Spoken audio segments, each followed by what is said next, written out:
Welcome to my office.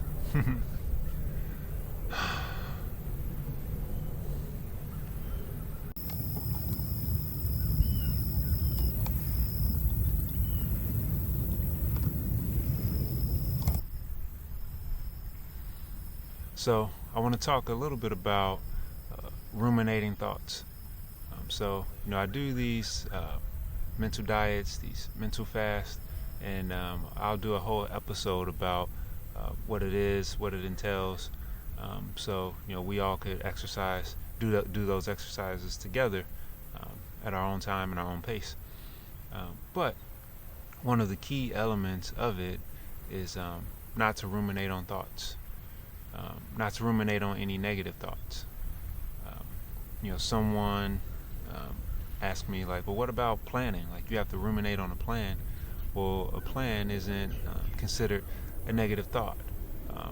Reason being is, of course, a plan is designed to propel you forward, to move you forward. It's an action, and you can put an intention behind it to enhance your life, right? Your mind could trick you, but your heart knows if the intention is pure or not, is right for you or not. So ultimately, you do know. But ruminating on thoughts, those block your energy. So without being, mystical or anything like that, how can you tell they block your energy? Because you get stuck in that thought, and it's very difficult for you to move forward.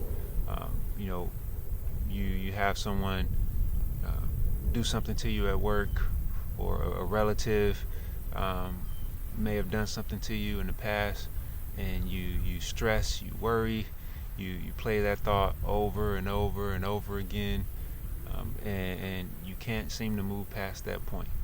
So that's an example of how your energy gets blocked. Right? Of course, there's ways to go into more and more detail, or deeper detail, as to how other things can come from having emotions and energy blocked within your body.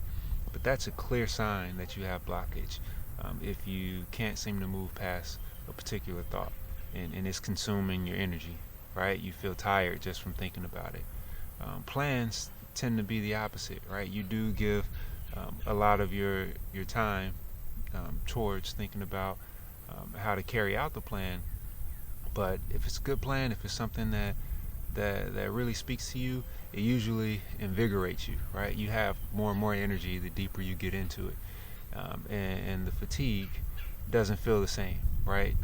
You just feel like you need a little break, and then you can keep going when it's a good plan. So be sure to know the difference, and be clear about it, and try not to ruminate. I know in the world today, you have so many different things that are pulling for your attention, and it's just random stuff. It could be anything from like a candy wrapper to a billboard to a commercial to social media, to the news, what old folks really call not the news, the blues.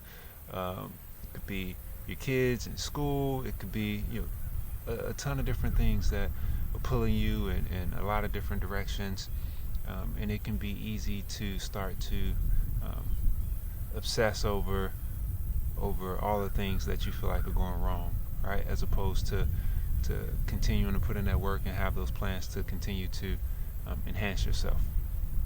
There's a story that I really like, and it's about the old man in the clay pot, or the man in the clay pot. This man lived in a village where water was scarce. So every day he would carry his clay pot down to the river and collect water for his family. All right, and he took a lot of pride in doing this. It was a big joy for him. And one day, after collecting water for his family, he laid down to have a good night's sleep, and a thought just appeared in his mind. The thought was, what if my clay pot cracks and I can't hold water? How will I take care of my family? Right? And he was up all night ruminating on this thought.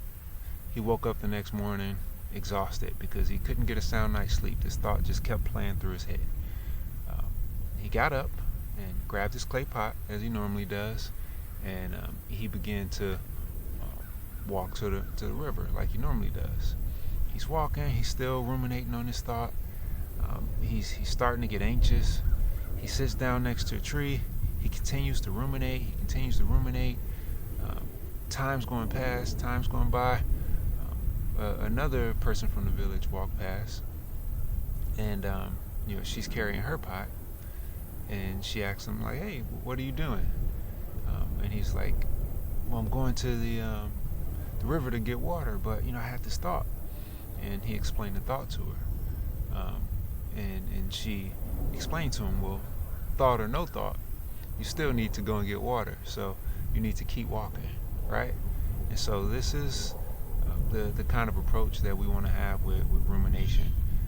When we have a negative thought and the tendency is to ruminate on it, we want to keep going. We don't want to give it our attention at all if you can, let alone too much. But try and come up with a phrase or a word, some people call them mantras, that you can say to kind of stop that train of thought right as it starts. The negative thought's going to come. They happen. It happens. Thoughts, they come. But you can interrupt the rumination. Those don't have to persist. Right? So that's my little tidbit. You see I'm outside as usual. That definitely helps with your mood, regulating your nervous system, and your perspective. So if it's sunny where you are, get outside, get you some. And I look forward to continuing on this journey to becoming human with you.